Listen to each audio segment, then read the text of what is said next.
नमस्कार दोस्तों, आपका हमारे चैनल लर्निंग पॉइंट में स्वागत है।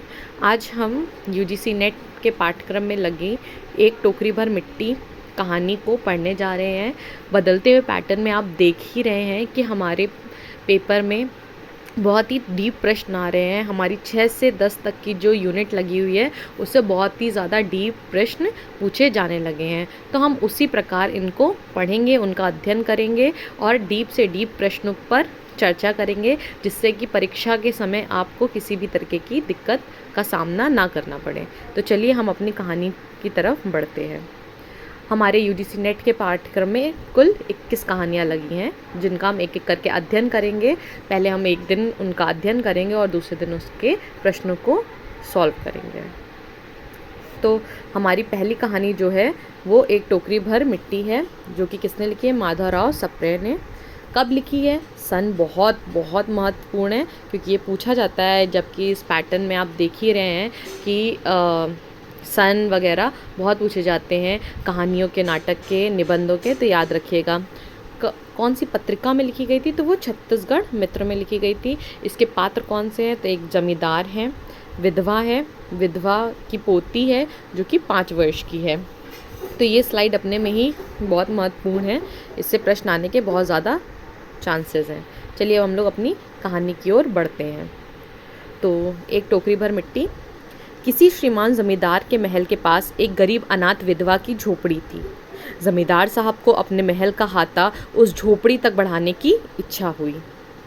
विधवा से बहुतेरा कहा कि अपनी झोपड़ी हटा ले, पर वह तो कई ज़माने से वहीं बसी थी। उसका प्रिय पति और इकलौता पुत्र भी उसी झोपड़ी में मर गया था।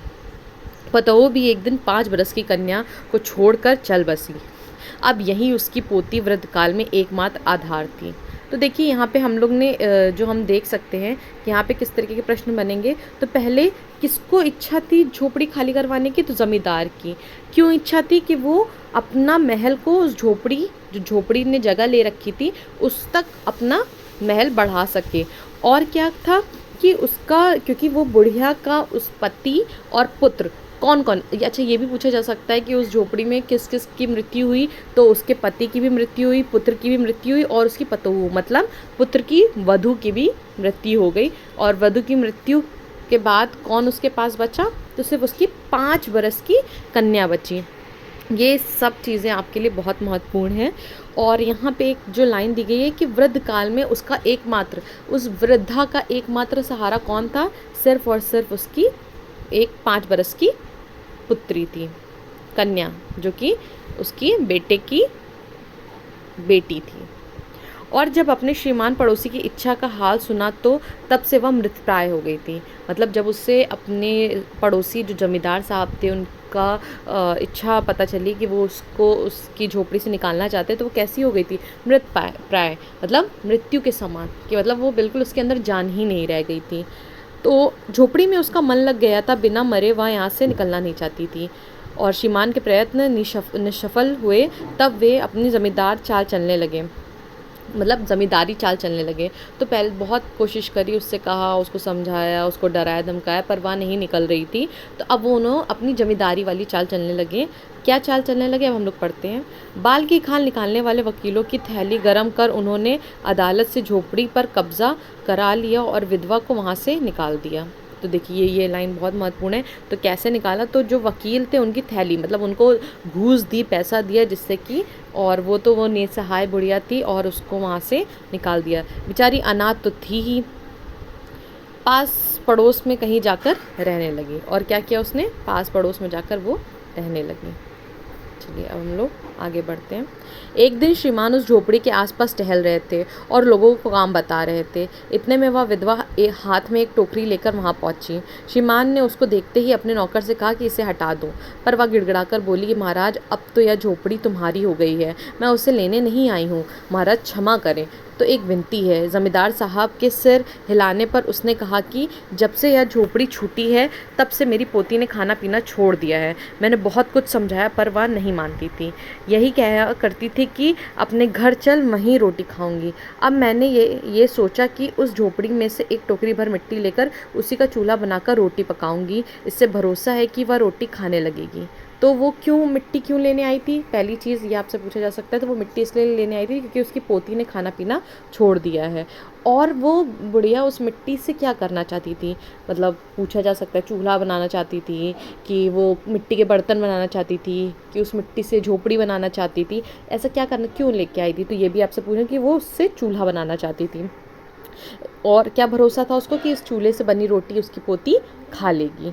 श्रीमान ने आज्ञा दे दी। विधवा झोपड़ी के भीतर गई और वहां जाते ही उसे पुरानी महत्व स्मरण होते ही उसकी आंखों से आंसू धारा बहने लगी। अपने आंतरिक दुख को किसी तरह वह संभाल कर उसने अपनी टोकरी मिट्टी से भर ली और हाथ से उठाकर बाहर ले आई। फिर हाथ जोड़कर श्रीमान से प्रार्थना करने लगी कि महाराज कृपा करके इस टोकरी को ज़रा हाथ लगाएं, जिससे मैं उससे वो अपने ऊपर सिर पर धर लूँ। जमींदार साहब पहले तो बहुत नाराज़ हुए, पर जब वह बार बार हाथ पैर जोड़ने लगी तो पैरों पर गिरने लगी तो उसके मन में कुछ दया आ गई और उसने नौकर से ना कहकर आप ही स्वयं टोकरी उठाने आगे बढ़े। जो ही टोकरी को हाथ लगाकर ऊपर उठाने लगे त्यों ही देखा कि यह काम उसकी शक्ति के बाहर है। फिर तो उन्होंने अपनी सब ताकत लगाकर टोकरी को उठाना चाहा, पर जिस स्थान पर टोकरी रखी थी वहां से एक हाथ भर ऊंची न हुई। वह लज्जित होकर कहने लगे कि यही नहीं, यह टोकरी हमसे ना उठाई जाएगी। यह सुन विधवा ने कहा, महाराज नाराज ना हो, आपसे एक टोकरी मिट्टी नहीं उठाई जाती और झोपड़ी में तो हजारों टोकरियां मिट्टी पड़ी हैं, उसका भार आप जन्म भर क्यों कर उठा सकेंगे? आप ही इस बात पर विचार कीजिए। तो यहाँ पे एक विधवा ने कोई व्यंग नहीं किया, उसने एक नम्रता से अपनी बात को रखा कि अगर आप अभी एक टोकरी मिट्टी नहीं उठा पा रहे उस झोपड़ी की, तो आप इतनी सारी मिट्टियों से भरी इस झोपड़ी का बोझ कैसे उठाएंगे?